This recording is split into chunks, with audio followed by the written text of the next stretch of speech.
सकें। नए इलेक्शन के दौरान मिलने वाले वक्त से ये लोगों को तोड़ सकते हैं। हॉर्स ट्रेडिंग वो टर्म है जिससे घोड़ों का अपमान होता है।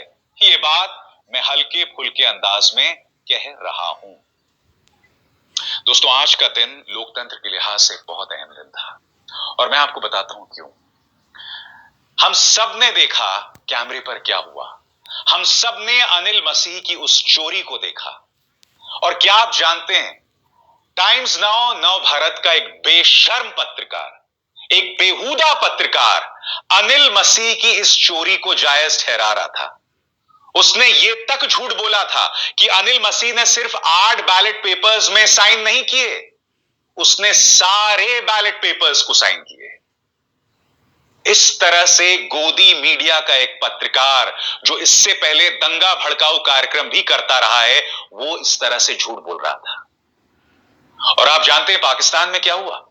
पाकिस्तान में चुनाव आयोग के एक अधिकारी ने अपने पद से इस्तीफा दे दिया। क्यों? वो खुलकर सामने आया और उसने कहा कि कई जगह पर कैंडिडेट्स जो 70,000 वोटों से जीत रहे थे, उन्हें हारा हुआ बताया गया है। यानी कि मैं कहना नहीं चाहता और ये हो नहीं सकता, कहीं ना कहीं पाकिस्तान का ये चुनाव का अधिकारी भारतीय लोकतंत्र को आईना तो नहीं दिखा रहा। हालांकि ये सच नहीं है। हमारा लोकतंत्र अब भी स्वस्थ है।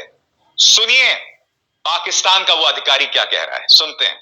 मैंने जो इस इलेक्शन में गलत काम किया है, रावलपिंडी के 13 एमएनए की सीटें जो हारी हुई लोगों को हमने जितवाया है, लोगों की 70 हजार की लीड को हमने उनकी शिकस्त में बदला है और आज भी हमारे लोग बैठ के जेली मोहरें लगा रहे हैं।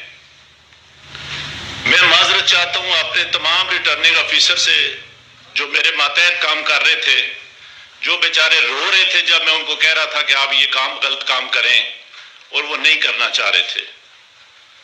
मैंने इस मुल्क के या इस डिवीजन के साथ जो गलत काम किया है, मुझे रावलपिंडी के कचहरी चौक में सजाए मौत दी जानी चाहिए और मेरे साथ चीफ इलेक्शन कमिश्नर और चीफ जस्टिस ऑफ पाकिस्तान को भी इसी चौक में सजाए मौत दी जानी चाहिए कि हमने इस मुल्क के साथ जितना बड़ा गलत काम किया है।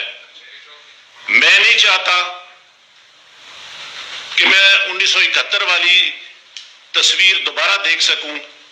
जो काम हमने किया है, मैंने किया है, ये मुझे ज़ेब नहीं देता था।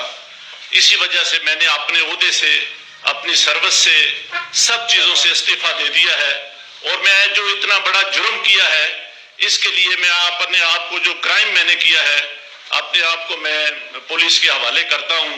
पाकिस्तान का यह अधिकारी अपने आप को फांसी देने की बात कह रहा है। दोस्तों, फांसी देने की बात। मैं ये तो नहीं कहता हूं कि अनिल मसीह ऐसा कुछ करें, मगर जो काम इसने किया है, इसे जेल में भेजा जाना चाहिए, सख्त कार्रवाई होनी चाहिए। ये भी पता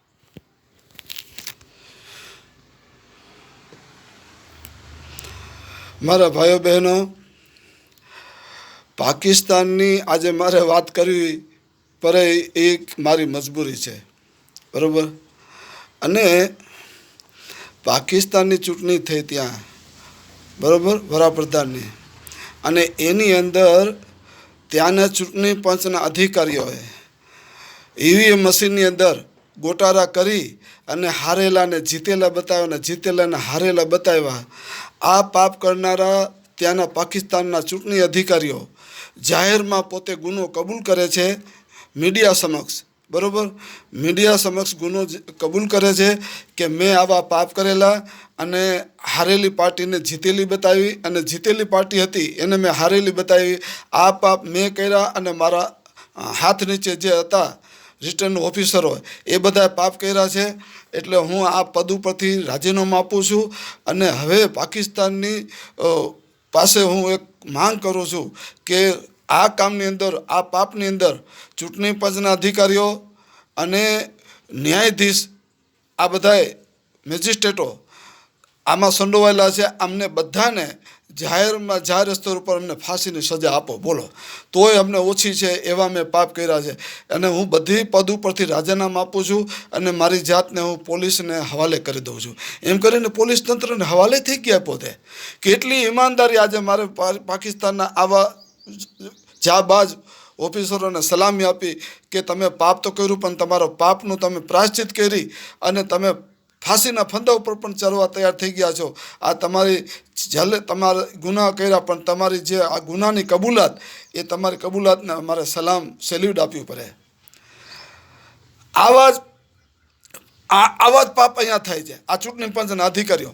પણ આપણા ચૂંટણી પંચના અધિકારીઓ આજે અનિલ મસી છે, બરાબર, હરિયાણાની અંદર જે આ ગરબર ગોટા કર્યા, એ અનિલ મસી જાહેરમાં જો કબૂલ કરી લે કે આમ મેં પાપ કર્યું, બરાબર, અને ચૂંટણી પંચના ફલાણા મારા ઉપરી અધિકારીઓ છે એને બધા મને હુકમ કરેલા, એટલે પોલીસને હું હવાલે કરી દઉં છું મારી જાતને, અને મને જે સજા આપો એ સજા હું મેળવવા તૈયાર છું, બરાબર.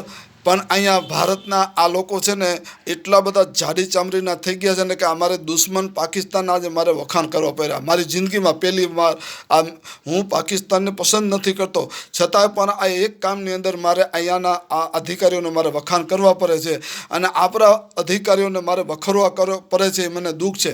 કેમ કે આપણા અધિકારીઓ પાપ આટલું બધું ભયંકર પાપ કરતા આવે છે છેલ્લા 9 વર્ષથી, છતાંય ક્યાંય કબૂલ કરતા નથી કે અમારેથી પાપ થઈ રહ્યું છે, બરાબર, નથી રાજીનામું આપતા, નથી કબૂલાત કરતા, અને કેટલું ભયંકર આપણી ભારતની લોકશાહી સાથે ખિલવાડ કરી રહ્યા છે. આ નકર આ અનિલ મસીને, બરાબર, ભાજપના વકીલો, બરાબર, મુકેશ રોહતગી નામનો બહુ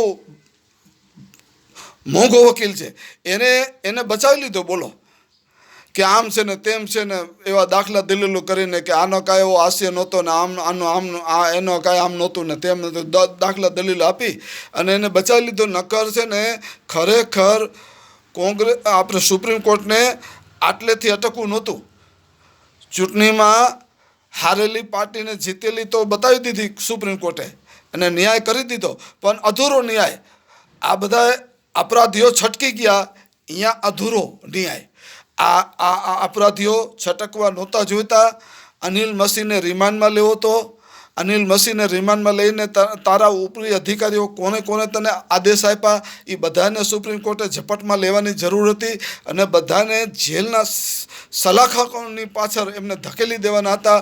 અને આવી ફ્રોડ કરનારા, લોકશાહીની સાથે ફ્રોડ કરનારા, બંધારણની સાથે ફ્રોડ કરનારા આ બધી પાર્ટીઓની માન્યતા પણ રદ કરવાની હતી. આટલું બધું ભયંકર આ પાપની સામે ભયંકર એમને સજા પણ થવી જોઈતી હતી, જે ન થઈ એનું મને દુઃખ છે, બરાબર. હું ગુજરાત જનતા સમર્થન પાર્ટીનો પ્રેસિડેન્ટ ગુલામ હુસૈન ઉમરભાઈ બલોચ મકરાણી. જય હિન્દ, જય ભારત.